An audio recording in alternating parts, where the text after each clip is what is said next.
Сегодня здесь на ярмарке потенциальные работодатели предлагают больше 200 вакансий. Это работа в различных промышленных организациях и государственных учреждениях в республике. Большим спросом сегодня пользуются новые предприятия, которые успешно функционируют в регионе, в числе которых и птицекомплекс «Южный», завод сухих строительных смесей, алюминиевых профилей и агрокомплекс «Суджа». В каждом из этих заводов ждут добросовестных и трудолюбивых сотрудников, а условия создадут благоприятные. Сейчас можем показать людям, дать людям до 30 рабочих вакансий. Это эти вакансии, которые непосредственно на производстве. Мы можем принять людей без опыта, мы сами обучаем на нашем предприятии. Мы можем дать стабильность, заработную плату, официальное трудоустройство, конечно, со всеми включенными и пенсионными отчислениями, и со всеми соцгарантиями, которые может дать официальный работодатель. Мы предлагаем вакансии. Это покрасочный цех на перекладку профиля 7 человек, на навеску профиля 5 человек. Это относительно не такая трудоемкая работа, где на перекладке профиля наш алюминиевый профиль готовится к покраске, он проходит свои определенные процедуры. На этом участке нам нужно 7 человек. И непосредственно на нашем покрасочном оборудовании нужны навесчики. Работодатели и соискатели преследуют взаимный интерес. В первую очередь будущих работников привлекает хорошая заработная плата и география расположения места. Именно поэтому вакансия в птицекомплексе «Южный» приглянулась и Шамсудину Мамилову. Работать на предприятиях, которые приносят пользу республике, престижно, считает Шамсудин. Ярыл я хамхудда ана или ацерни гидацерса. Хачвалажи игер халх биагажил чер. Поселок Южный, птицекомплекс «Южный» яхар. Барги бейна санихи халарат. Вознесенки да хадит поцек халкину со безл. Андмогабеки да. Птицекомплекса ляца дух хамхазат сон. Дикдар алыш рабочий мехтиги же, волбе мехтиги условия ждики.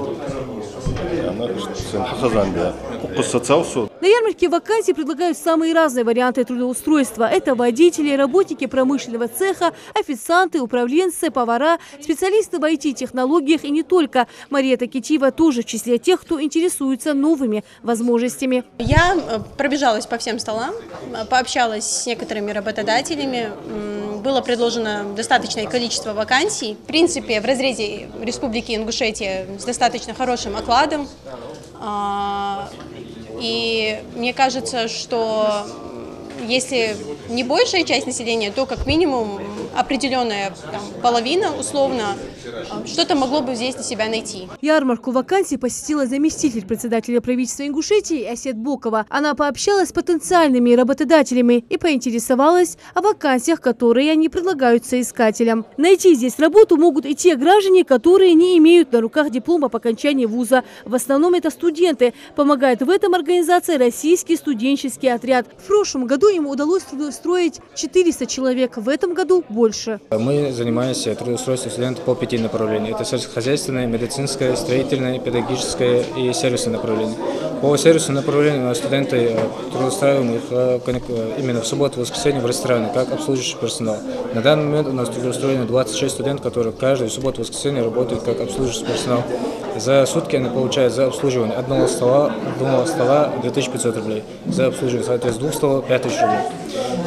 Дальше по сельскохозяйственному направлению. У нас есть договор о садгрант, они нам предоставили более 600 мест. Начало таким традиционным ярмаркам положила масштабная республиканская ярмарка вакансий, где было предложено более 1000 рабочих мест. Сразу после нее почти 200 человек официально трудоустроились. Глава республики Махмуд Али Калиматов поручил проводить такие полезные мероприятия в каждом районе республики. Традицию начали с Суджинского района.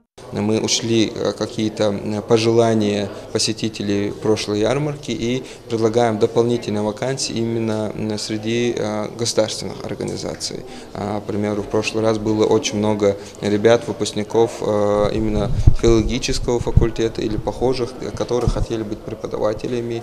И на этот раз мы предлагаем им вакансии из колледжей, школ, чтобы именно ребята с такими дипломами тоже могли себе выбрать соответствующие, нравящиеся им вакансии. Заполнив анкету, соискатель сразу попадает в кадровый резерв. Такие ярмарки запланированы во всех районах. У каждого, кто ищет работу в республике, будет шанс подать заявку и рассмотреть предложение. Лина Сычоева, Магомед Аскиев, Новости 24.